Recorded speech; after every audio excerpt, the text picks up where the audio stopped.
Today we'll be discussing how technology can help our senior citizens. You see in the paper every day about the explosion of the over 65 market. You hear things that today 10,000 people became 65, and these people, as they get older in 80s and 90s, have communication needs.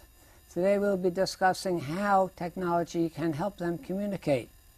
And remember, someday you're going to be a senior citizen if you're not already one, so stay tuned.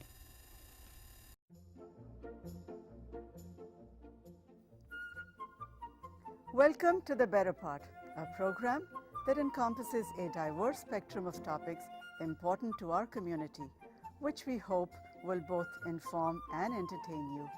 We invite you to sit back and enjoy the program.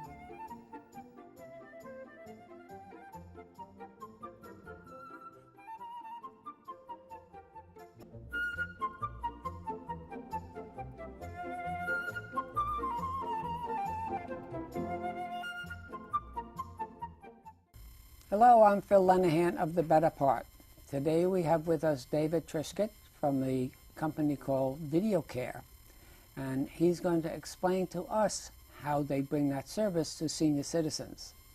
He's spent many years in the technology industry, a lot of them at Adobe, and he's into video. He has graduated from the University of Florida with a bachelor and master's degree in electrical engineering. Welcome, David. Welcome to the show. Thank you. Glad to be here. Okay. How did you get from the commercial high technology into servicing seniors in your career? What brought you on that path? Good question. My previous company, I was the CEO of a company in the video compression space, and we did a lot of work in terms of delivering videos for companies like Amazon and Yahoo. After we sold that company, I started looking around for what was next, and I kind of wanted to do something that would be a little more socially relevant. And one of the issues I face with aging parents is how do I better take care of them when they're 3,000 miles away? And from that came the idea for the video care system. How serious is our problem with the gigantic growth in senior citizen population?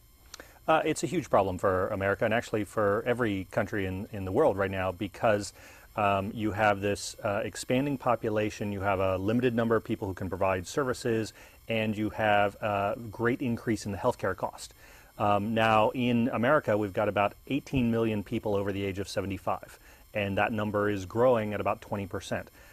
So you have it's one of the largest growing segments in the population, and it's also a population that is the most expensive to provide services for. In our case, we started looking at this problem and said, all right, there are 18 million people over the age of 75, but 75% of those people don't use a computer.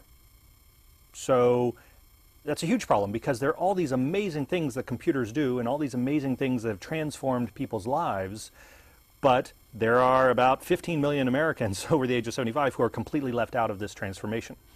And so what do you do? It's a very big problem, because there are these great things that technology could do, but the person you're trying to help doesn't use technology. So you have a chicken and egg problem. And we set about trying to figure out a way to solve that problem. A normal, quote-unquote, normal computer, the problem with it is that the person using the computer is also expected to be the person managing the computer. And it's in the managing that often a lot of the complexity happens, because if you think about it, the managing of the computer is managing things like operating systems and updates and file locations and applications.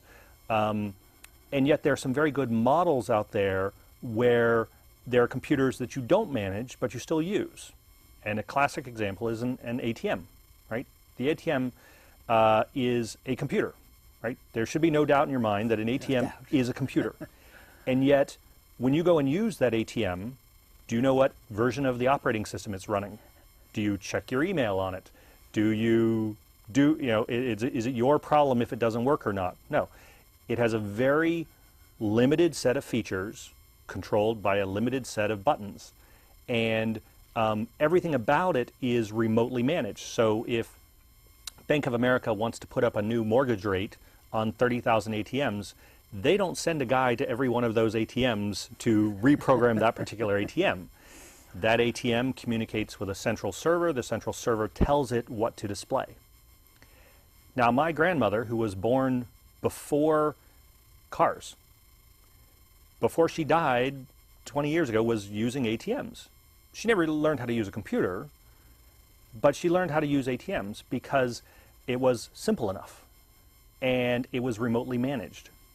And so that's the concept that we have tried to bring into the home, which is to take a computer but remove the complexity but leave the services that are most necessary.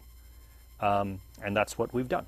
So this is an enhancement to what we call aging in place? It's very much enhancement aging in place, because one of the issues, aging in place, but also even if you're not aging in place, but you're aging not with family. I mean, that's the majority of people. Again, this has all changed. 50 years ago, everyone would live with their family as they aged, but now the vast majority of people don't live with their families as they age. And so they're either living in their own homes by themselves because spouse has died, or they're living in a community, but again, the community might be 50 or 500 miles away from family. And so we're trying to say all of the things that a younger person uses technology for, which are communication, entertainment, education, all those things, social connectivity, those things are valuable to somebody in their 80s and 90s as well. So can we bring those concepts but do them in a simpler way? Because the truth is, for many people over the age of 80 or 85, you can't just give them a computer and say, good luck. Oftentimes people come to us, they say, well, you know, we tried to get mom a computer, but it just sits there. She won't use it. She's scared of it. She doesn't know how it does. And so we try and address those issues. And that's what we've done, which is to take a computer, but put a layer of simplicity on top of it and remove all of the management to make that happen remotely, so that the person using the system doesn't have to think about things like operating systems and files and folders and browsers and applications. They just do, it's like if they want to make a call, they touch the call button. And they don't need to know that behind the scenes there might be Skype or WebRTC or some other technology that's happening. Our mail function doesn't, there's no keyboard, so there's no typing. You just speak into it to send an email message. That would be very limiting for someone who wanted to type a message. Likewise, in our system, this person, for example, this machine is for Emily. Emily can't receive an email from anybody other than the 5 people who are on her contact list. So she can get an email from her daughter and from her 3 granddaughters and her grandson, but she can't get an email from somebody in Nigeria offering to sell her, you know, that tell her that she's won something. Shucks. So, but she also can't get an email from a bank, and she can't get an email from a doctor, and she can only get an email from the people who are on her contact list.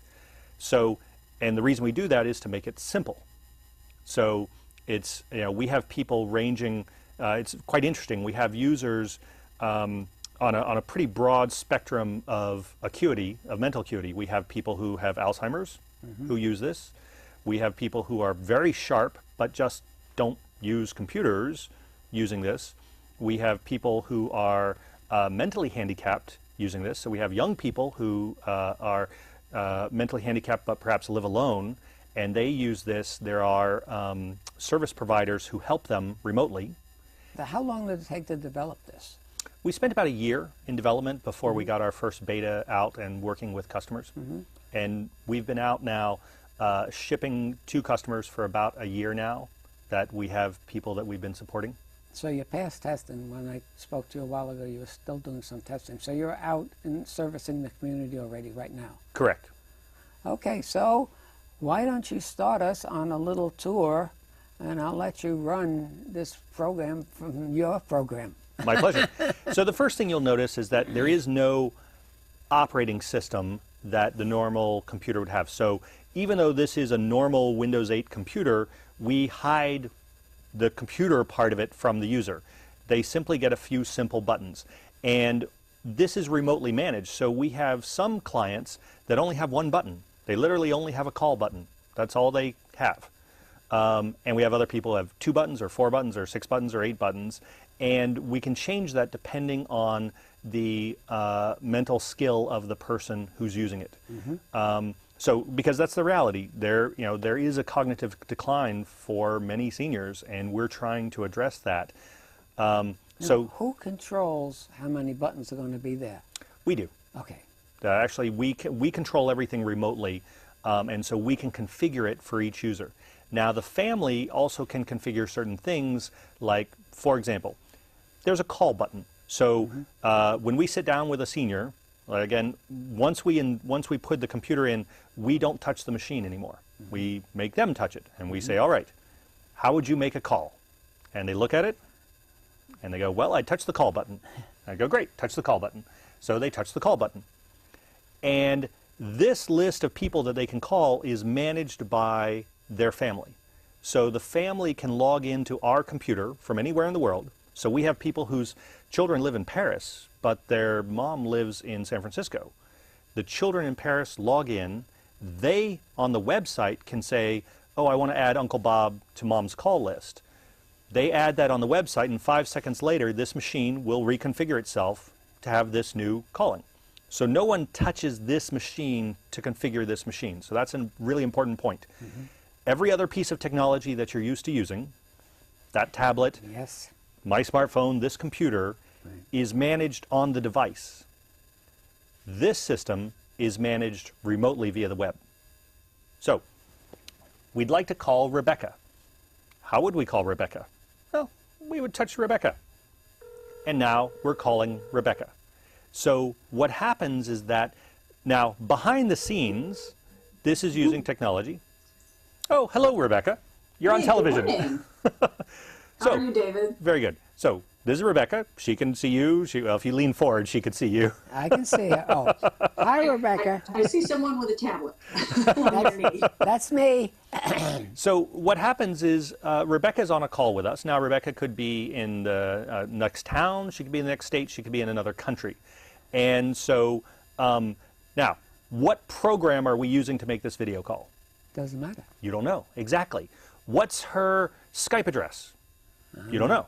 No. What's the IP address used to configure the video connection? Don't know. Nope. That's the whole point. We've hidden all that. So all of that is hidden from them.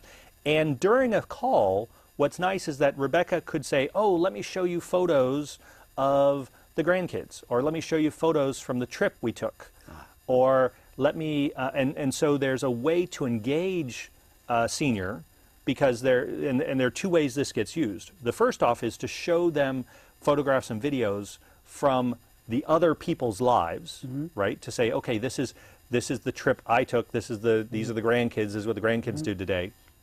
But the other thing that you can do is to do something. Well, for example, she's going through and maybe she's showing some pictures from your past, right? Okay. So from the senior's past, there might be something that the senior could then talk about, like, oh, that's when we were, that was our anniversary. We went to Jamaica in 1953, and oh, this was the place we stayed at. And so it can be used as a memory trigger in the same ways that if you were in person visiting the senior, you might flip through a photo album. Well, this can do the same thing, only now the person you're doing it with is the granddaughter who's 3,000 miles away. Now, what's been great is we have people, for example, who have never actually met their great-grandkids in person, but they read them bedtime stories. So that's cool. I have this woman, she's her great-grandkids live in Florida, and she reads them bedtime stories and shows them the pictures and talks to them. Now, the family can't really afford to fly everybody out to California, and she's done traveling. She's not going to get on a plane again, but she has a connection to these great-grandkids. So it's been really nice. And then Rebecca can go ahead and go back to the regular video, and then she can hang up on us. So, goodbye, Rebecca. Thank you for your visit. Where is Rebecca? Where are you, Rebecca? Oh, she's in Menlo Park. Oh, okay. So that's the core calling features. Now, One question, Sure. why the limit on the number of people you can call? Can you add 2 more, but you have 8 there? We have 8 on the screen. If we added more, it would have a big arrow to go to the next screen. Scroll, so, okay. Absolutely, and it would look something like this. Like if you went to Photos, to give you an example, Yeah. you'd have a big arrow going next. Oh, okay. And so that just lets you go to the Okay. next section. So in something like Photos, you might say, okay, well, here's our wedding pictures. And so you can go through and see the wedding pictures. Now, some of this is therapy for Alzheimer's people, aren't they? Absolutely. We actually have some people, it's quite interesting. We have some Alzheimer's clients who use this on their own. We have other Alzheimer's clients who, what happens is their caregiver uses this to help them remember. So, for example, they might say, let's watch a video of you at your daughter's wedding, and they watch the video, and then they call the daughter. So they've used it as a memory to help, like, to boost the memory prior to actually making the connection. We've also had some honestly, we've had some very touching things where we've had people who were in hospice. And, the family, the entire extended family, can't necessarily all get on planes and take the next 2 months off work to come be with the person who's in hospice. But they set up a machine and they would just leave the video on, and so it almost acts like a window between the two worlds. And so it was on in one place, and the other people were just walking by and chatting and just during the day and stuff, so it was almost like they were there the whole time. We also have people who have had Thanksgiving dinner with the family, even though the Thanksgiving dinner was 1,000 miles away. So they're eating on their tray of food, and the other people have a setup. We've also had people attend weddings so that they couldn't actually attend simply by having somebody in the audience hold up their smartphone, and she gets to watch it live on her system. And then you can sometimes project those up. Oh, This is an email. So we just got an email from Rebecca, the person we just talked to, and she was just saying, thanks for the visit. Oh, that was very nice. So what is Rebecca's email address? I don't know. You don't know. What is your email address? We don't know. This is the idea is all of this is hidden and simplified. How do we say thank you for joining Oh, us? well, let me show you this. So if we want to send a mail, we send mail, and we say, well, we'd like to send a message. And in this case, just to do a test, I'm going to send a message to myself so you can see what it looks like. I'm going to send a message to David, and we're going to say, press start. Oh, hi, David. You're sitting here in the studio sending a message to yourself, and we're trying to explain how the system works. And this is neat. I don't have to use spell check and get those funny corrections. So that, 5 seconds later, shows up on my phone. So I want to see what this message looked like. So I got a message from this person. I got an email message from this person. And Hold it to your mic. David, you're sitting here in the studio sending a message to yourself, and we're trying to explain how this... so what happens is that we have people who are in their 90s who have daily email communication with their family, even though they don't know what email is, they don't know what the email address of their family is, they don't know what their own email address is, and yet they're doing email back and forth. And they can receive pictures and everything, all the things that you might want to do, but simplified. So there's no inbox, there's no subject line, there's no managing of those things. And what a message looks like, I can also send something. So in this case, I'll send a message to her. And what I want to do is I want to send her a photo, for example. And I'll grab something from the library. Now, I was at the Monterey Aquarium over the weekend, and I love the Monterey Aquarium.